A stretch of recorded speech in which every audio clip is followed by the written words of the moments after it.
We're joined now by Louisiana and head coach Gary Broadhead. Coach, could you give us an opening statement and introduce your two players? All right.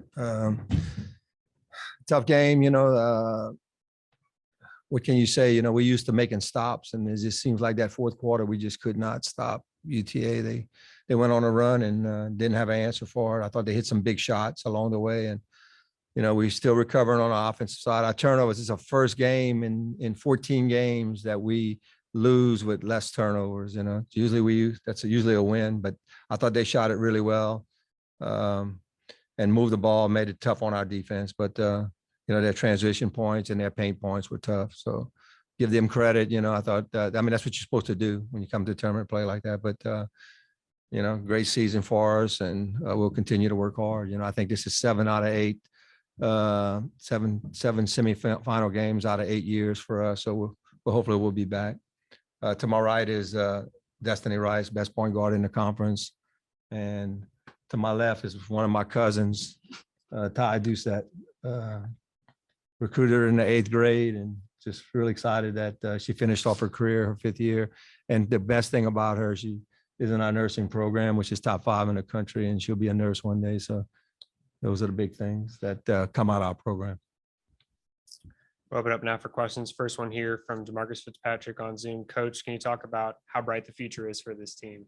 I think it's really bright. The kids that are returning, we had a lot of freshmen with, and newcomers come in, to me, when any sport that has, and I equate this to football, is any sport that has a great quarterback. Any football team that has a great quarterback, they usually have a sense of winning. And that's what I got to my right, man. I got one of the best quarterbacks in no doubt in the conference. And for her to just be a sophomore and have 2 more years with her, the sky's the limit, I think, for us. Our recruiting's going real good. And Ty Doucette set a statement for us and a standard for us to get better. When we first got here 10 years ago, it wasn't like this. It was far from this. And so we're getting better. And we're still not where we want to be, but we'll continue. I know Foley lost out today, and we look at him and what he's done at Little Rock, and we want to try to emulate exactly what Little Rock's done over the years, and it's kind of where we want to be. But I think we're in a situation where we can continue to build. Patrick.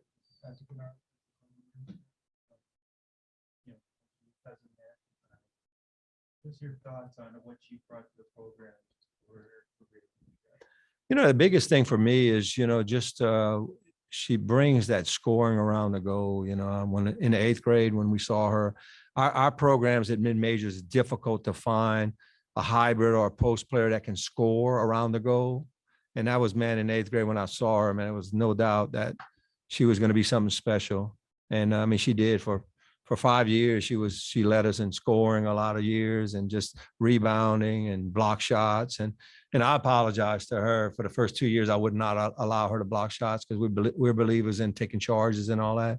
So I would have liked to know how many she would have really had through the years. But Ty meant a lot. It means a lot to us as coaches to have a kid come in and decide, she could have been finished, go and play overseas, but she decided she wanted to stay another year. And, thanks to her parents, really wanted her to get the education on that nursing side. So, Ty means a lot. She's 30 minutes from Lafayette. So when we got a local Louisiana kid that we were able to keep and really contribute, one of the best players to ever play at UL, in my opinion. One on Zoom here from Kevin Foote for Coach. What was tougher about the matchup with Star Jacobs today? I think she ran the floor, and I think we were just a step too slow. I think, we talk about getting back and turning and finding. And to me, I call it buddy running. We were kind of running alongside, and we lost her a couple of times. And man, you don't lose the best player on the floor at that. And yeah, it happens, it's mistakes we made. And I thought we kept it close for, 3 quarters, and then, they just kind of went off. It wasn't so much about Star. I guess maybe maybe it was about her. We started to kind of find her and doing some things, and everybody else stepped up for them. You got to give them credit, when they were the complete team today, no doubt in my mind. Andrew. You had 5 players, and the same with the short one. You had 5 players score 8 or more points. What does that say about the balance? How pleased were you with the balance on offense today? Yeah, it was, but for me, it's not really about the offense. For everybody in the country, it's, basketball is about offense. We just didn't make the stops. If we want to win, we have to make stops, and we just didn't. And I mean, I'll take the blame for it. When we don't make stops is something that I didn't do on defense to get these kids ready and stuff like that. But, we're playing 6, 7 kids. That's tough. We had one of our players missing that could have really helped on the defensive side. And so you just kind of deal with it. They were moving people in and out, staying fresh, pushing the ball up and out. So it made it tough on our defense. But, that's just part of it. Offensively, I thought we did a fairly good job. Again, though, sometimes when we play too fast on offense, it hurts our defense, believe it or not, even when we score too fast, because now we're having another possession we got to deal with on the defensive side. And I think we got caught up in that. And then again, man, when they make shots, I don't care what kind of defense you have, zone, man, junk, whatever, it's tough to go on. Good, Paul. Coach Paul Chestnut for Fox Sports Radio here. You've been successful. You said, what, 7 out of 8? Second year here in Pensacola. Can you share with us what's it like the tournament year?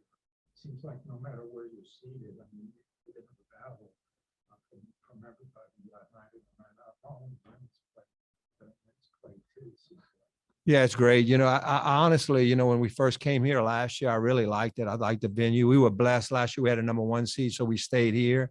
And I know some of the other teams had to play at the junior college, which probably wasn't the best scenario. And then it seems like they always finding a way to up it, and I like that about Pensacola. They upped it and they made it better this year by putting it in one venue and everybody being here and all that. So as long as they want to up it like that, I mean, I think this is the place to play it. It's great for our kids. I know they enjoyed. We stayed on the beach, man. I mean, what better life than that, And our commissioner always talks about that. He talks about giving the student athlete the best experience that they can have, bringing everybody to the tournament. Man, that's huge, man. Whether you 12 seed or your first seed, you get an opportunity. I think that's pretty big for the Sun Belt. And that's why the Sun Belt's growing. There's no doubt in my mind. It continues to grow.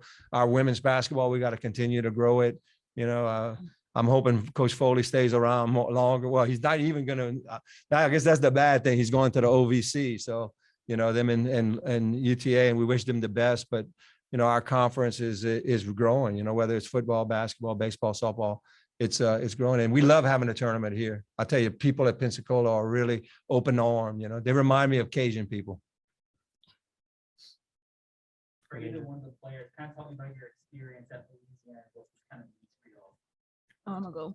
Well, when I got recruited here, I'm from Ville Platte. That's like you said, 30 minutes from here. And the reason why I came here was because I felt like it was a family, my second family, like my family from home. And that's really why I came here. And the players, we got good relationships with each other, and we just glue. We tight. My experience, I transferred from the University of Alabama, and this had to be like the best choice that I made coming to UL. And I'm blessed, and I'm glad that God placed me in an environment like UL. Like she said, it's family oriented. The coaches have our back through everything, not just on the court, but in life. Like, they push us outside of our comfort zone, and I love it. So. For you, obviously, Deja Benjamin also played for Alabama. What was it kind of like kind of playing against each other after playing with one another for a while? It's fun. It's like, yeah, it's fun though. Any final questions?